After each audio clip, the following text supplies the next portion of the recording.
So a common question I get asked is, how did I become a commercial professional drone pilot? So I'm going to talk about that in this video right now.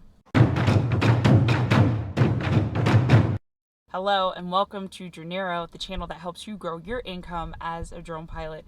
I'm Taylor Mitcham and I'm a professional commercial drone pilot in the United States. And I get asked this question a lot, so I figured I'd do a video. Right now I'm standing down for some fog that's rolling in, or rolled in. It's definitely rolled in, not rolling in. And so I thought this would be a good time while I'm just waiting in the field to do a quick video talking about how I became a drone pilot.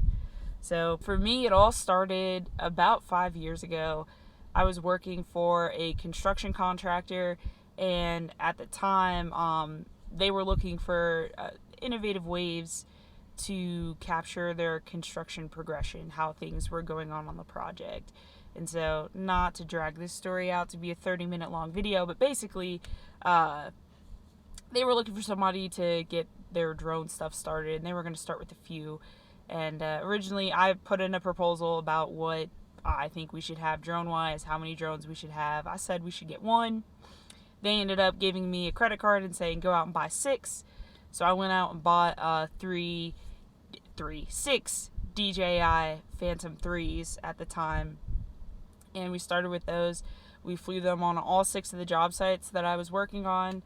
And basically I learned to fly and learned how to train people all in the same week. So that was pretty crazy getting that started. Getting insurance put together, writing standard operating procedures, putting together pre-flight checklists, and all that stuff. So I do have a very, very small background in manned aviation. I have done my solo in a Cessna. That's as far as I went, as far as that pursuit goes.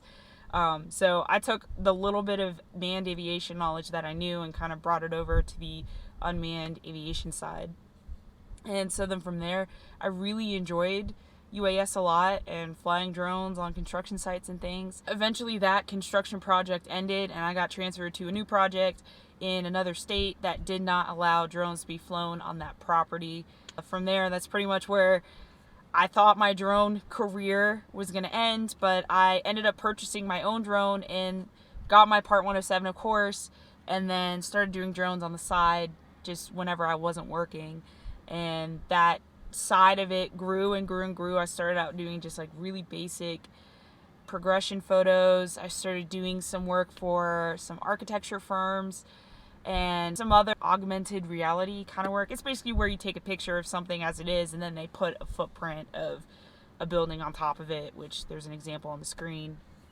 So got into some of that, and that slowly grew and grew and grew where I lived. Eventually I moved to Florida about a year after that, and in Florida I was able to get into some storm response work, and everything's just sort of progressed from there as far as like having my own business, working for other people and things like that. I've been able to do a lot of great projects. Like I said, I've done 3 hurricanes now. I've worked 4 hurricanes actually. 4 hurricanes. I've done a lot of infrastructure inspection work. I've done surveying and mapping projects when I worked for an engineering firm.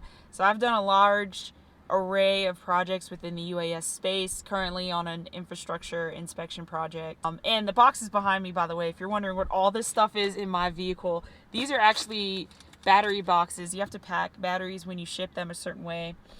So that's what these are. These are boxes for batteries and other various equipment. There's a lot of Pelican cases and things back here. So I know this video is definitely on the shorter side compared to some of the other things that I have on my channel, but that's pretty much how I got into drones. I kind of stumbled into it when I was working for a construction company, and then from there I got my Part 107 and all that stuff. So if you have any questions about that, I'll do another video on how, if I were new in the industry, how I would go about getting my Part 107 and getting into this now. There are way more resources and way more opportunities now to get into UAS and drones and become a drone pilot if that's something you want to do.